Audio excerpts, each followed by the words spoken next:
것으로 준비한 사진은 쇼핑을 하고 있는 사람들의 모습을 준비했습니다. 백화점의 결제액이 19조를 돌파했다라는 소식이 들려왔습니다. 도대체 소비자들은 경기가 안 좋다고 하는데 어디서 돈이 나서 이렇게 쇼핑을 많이 하고 주식을 많이 사는 걸까요? 그 이유와 함께 앞으로 우리가 소비주를 바라봐야 되는 시선에 대해서 이야기를 나눠보겠습니다. 네, 먼저 우리 시장의 분위기부터 확인을 해봐야겠죠. 올해 우리 시장은요, 서킷 브레이커 사이드카가 정말 많이 발동된 한 해이기도 합니다. 코스피의 서킷 브레이커의 발동 현황을 보시게 되면은 대부분 미국 증시의 하락이 우리 시장에 영향을 미쳤던 게 굉장히 많았었는데요. 하지만 이번에 들어서는요, 이스라엘과 이란 사태, 그리고 중동의 지정학적 리스크가 나오면서 서킷 브레이커가 발동이 됐습니다. 6월 8일 날은 금리 인상에 대한 우려로 반도체 빅테크 관련된 기업들이 급락을 하면서 발동이 되기도 했었고요. 사이드카 같은 경우에 더 많이 발동이 됐습니다. 선물 시장이 흔들릴 때 매수와 매도 사이드카가 발동이 되는데 2008년 그러니까 금융위기 당시 1년 동안 발동한 횟수가 26회인데요. 올해 들어서 6월까지 오늘까지 발동한 횟수가 무려 24회라고 합니다. 그러니까 한 주에 한 번꼴로 매수 혹은 매도 사이드카가 발동이 될 정도로 굉장히 극심한 변동성이 나타나는 건데요. 이러한 시장이 나오게 된다면 투자자들의 고민은요. 올라갈 때 추격 매수하기도 부담스럽고 떨어질 때 손절하기도 어렵습니다. 그러다 보니까 자금들의 이동이 줄어들 수밖에 없고 투자 심리는 더 위축될 수밖에 없는 국면인데요. 코스피의 거래량이 6월 들어서 그렇기 때문에 올해 최저를 기록을 한 상황입니다. 6월 들어서 9일까지 하루 평균 거래량이 5억만 주가량으로 지금 추산이 되고 있는데요. 1월과 5월에 우리 시장의 분위기가 굉장히 좋았을 때와 비교했을 때 무려 41%가량 감소한 것으로 확인이 되고 있습니다. 급등락이 반복되면서 투자자들의 투자 심리는 위축되고 있고 거래량 자체가 줄어들다 보니까 작은 변동성에도 크게 시장이 흔들리는 그러한 악순환이 반복되고 있습니다. 이렇게 어려운 시장이 이어지면서 투자자들은 그러면은 한번 지금 많이 안 올랐던 섹터 가운데서 실적에 가시성이 있는 기업들을 한번 살펴볼까라고 투자 심리가 옮겨가고 있는 듯합니다. 대표적으로 소비주를 향한 시선이 변화하고 있는 건데요. 백화점의 결제액이 19조를 돌파했다고 합니다. 지난해 같은 기간과 비교했을 때 무려 11%가량 증가한 것이라고 하는데요. 백화점뿐만 아니라 주요 아울렛 역시나 결제액이 6조를 넘어서면서 지난해보다 5%가량 지금 증가한 상황이라고 합니다. 이렇게 소비를 밀어 올리고 있는 그 근거는 무엇일까요? 우선 주식시장이 1월부터 5월까지 굉장히 좋았지 않습니까?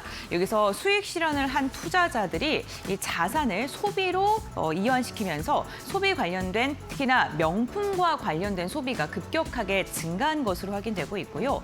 여기에다가 외국인의 관광객들이 카지노나 호텔 그리고 쇼핑 등을 하면서 이로 인해 백화점 그리고 주요 아울렛의 실적이 개선되고 있는 상황입니다. 특히나 이 소비에 대한 패턴을 잘 분석을 해야 되는데요. 외국인 역시나 저렴한 물건을 사는 것보다는 명품을 쇼핑하는 선호하는 그러한 게 수치로 확인이 됐고요. 결국에는 명품과 패션, 프리미엄을 중심으로 소비가 회복되고 있다. 소비의 양극화가 더 심해지고 있다라고 보시면 되겠습니다. 이러한 시장이 나오다 보니까 증권가에서도 백화점 관련된 기업들에 대한 목표 주가를 변경시키고 있습니다. 키움증권 같은 경우에는 백화점 3사에 대한 실적 눈높이를 상향하면서 목표 주가를 제시했는데요. 대표적으로 신세계, 현대백화점, 롯데쇼핑이 있고요. 신세계는 가장 많이 성장률이 더 좋아질 것으로 예상되고 있습니다. 키움증권은 2분기 백화점의 성장률 전망을 25%로 신세계는 내다봤고 현대백화점 16%, 롯데쇼핑 역시나 두 자릿대 성장률을 지금 전망하고 있습니다. 목표 주가는 신세계가 85만 원, 현대백화점 22만 원, 그리고 롯데쇼핑이 23만 원이고요. 투자 의견은 이 세 백화점 모두 다 살만하다, 바이 의견을 유지한 것으로 확인됐습니다. 핵심 포인트는 조금 다른데요. 가장 긍정적으로 영업이익 전망치 개선이 기대되는 신세계 같은 경우에는 대형점의 리뉴얼 효과는 물론이고요. 제가 앞서 소비 이야기를 드리면서 내리면서 명품과 프리미엄의 매출이 증가한다고 말씀드리지 않았습니까? 명품 매출에 고성장이 기대된다라고 투자 포인트를 찝었습니다. 그러면서 올해 영업이익이 지난해와 비교했을 때 무려 70%가량 증가할 것으로 예상하면서 8천억 원을 넘어설 것이다라고 전망을 했고요.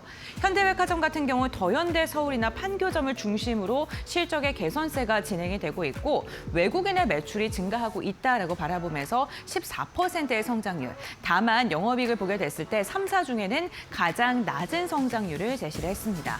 여기에다가 롯데쇼핑에 대해서도요. 전년 대비 한 50%가량 실적이 좋아질 것이라고 봤는데 역시나 동탄, 잠실 그리고 본점을 중심으로 해서 실적 개선세가 나타날 것이다라고 이야기를 했고요.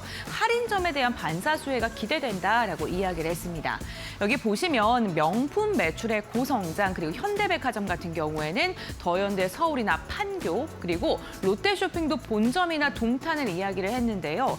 더현대 서울이나 본점 같은 경우에는 서울 중심가에 있기 때문에 외국인 관광객들의 수요를 기대해 볼 만하고요. 동탄과 판교 같은 경우에는 반도체 관련돼서 성과금을 받았던 그런 사람들이 많이 살고 있기 때문에 그에 대한 수혜가 기대된다라고 분석한 것으로 풀이가 됩니다. 다음 장 이어서 살펴보겠습니다. 이렇게 프리미엄 소비가 확산이 되고 있는데요. 단순히 국내에 거주하고 있는 사람들뿐만 아니라요. 외국인의 소비도 점점 더 증가하고 있는 것으로 확인되고 있습니다. 2025년 외래 방한객이 1,800만 명을 넘어서면서 역대 최고치를 기록을 했습니다. 그런데 올해 정부가 지금 목표로 하고 있는 외래 방한객이 2,300만 명 정도가 지금 예상이 되고 있고요. 4월까지 누적을 보게 됐을 때 677만 명으로 지난해가 최고치를 기록했는데 지난해보다도 21%가량 증가한 것으로 확인이 되고 있습니다. 중국인이 지금 200만 명, 일본인이 124만 명, 대만이 74만 명가량으로 지금 추산이 되고 있는데요. 여기서 중요한 건 방한객 5명 중 1명꼴로 외국인 카지노를 이용을 하고 있다는 겁니다. 외래 방한객과 카지노 이용객 수의 추이를 보게 된다면 두 개가 굉장히 비슷한 흐름으로 가고 있는 게 확인되고 있죠. 만약에 지금 정부가 추진하고 있는 것처럼 방한객들이 늘어나게 된다면 카지노에 대한 매출 증대도 기대할 수밖에 없고요. 카지노를 이용을 하는 그런 관광객들이 결국에는 그 카지노 안에 있는 호텔에 또 묵기 때문에 호텔 관련된 기업들의 실적 또한 개선이 기대될 수밖에 없는 상황입니다. 다음 장 이어서 살펴보겠습니다. 특히나 중국의 노선 운항수가 점점 더 증가하고 있다는 게 확인되고 있는데요.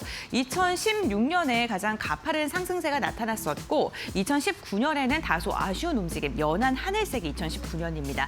흐름이 나타났었는데요. 이 회색깔 보시면 2026년, 즉 올해 같은 경우에는 이 증가 폭의 기울기가 더 가파른 게 확인되고 있습니다. 4월까지 좀 지속적으로 운항 편수도 늘어나고 있고 결국에는 중국인 관광객의 증가로 이어지고 있는 건데요. 이렇게 중국 인바운드의 회복이 나타나고 있는 동력들을 확인해 보니까 일본 대신 우리나라를 선택하는 사람들이 많은 것으로 나타났고요. 개인 무비자가 상호로 적용되면서 그 기대감이 나오는데 6월 이후에 이 부분은 조금 더 지켜보셔야 될 것 같습니다. 여기에다가 항공 노선이 늘어나면서 더 쉽게 우리나라를 방문하는 외국인들이 증가하고 있는 거고요. 또 환율과 유가가 높아지면서 그 비행 금액에 대한 부담감이 중국인들도 커질 수밖에 없겠죠. 그래서 근거리의 여행을 선호하게 되는데 그게 우리나라를 선택을 하고 있다라고 보시면 될 것 같습니다. 특히나 중국의 부유한 사람들의 소비의 패턴도 변화하고 있는데요. 예전에는 중국 관광객들이 오게 됐을 때 물건을 사드리고 그리고 많이 갖고 있고 이런 거에 대한 행복감을 느꼈다면 최근 설문조사에 따르면은 소유를 하는 것보다는 이제는 경험을 하면서 이걸로 추억을 쌓는 것에 더 가치를 느끼고 있다고 합니다. 대표적으로 여행이 증가하고 있는 것 또한 그 이유라고 볼 수 있겠고요. 그를 통해서 호텔과 카지노, 쇼핑과 관련된 수혜가 기대된다라는 분석들도 있으니까요. 이 부분까지 참고해 보시면 좋을 것 같습니다.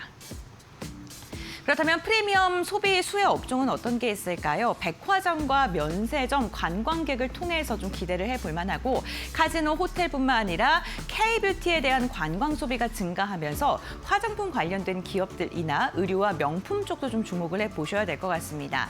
아무래도 K 콘텐츠가 확산되면 확산될수록 우리나라 고유의 브랜드에 대한 기대감이 커질 수밖에 없는데요. 한국에 방문한 외국인들이 이를 통해서 화장품과 의류, 명품까지 구매를 한다는 거고요. 특히 특히나 이 소비 관련된 기업들을 볼 때 지금은 이제 양극화가 점점 더 심해지고 있기 때문에 프리미엄 사업을 영위하고 있는 기업들, 거기서 실적이 나오고 있는 종목들을 중심으로 해서 선별해서 접근을 하셔야 될 것 같습니다.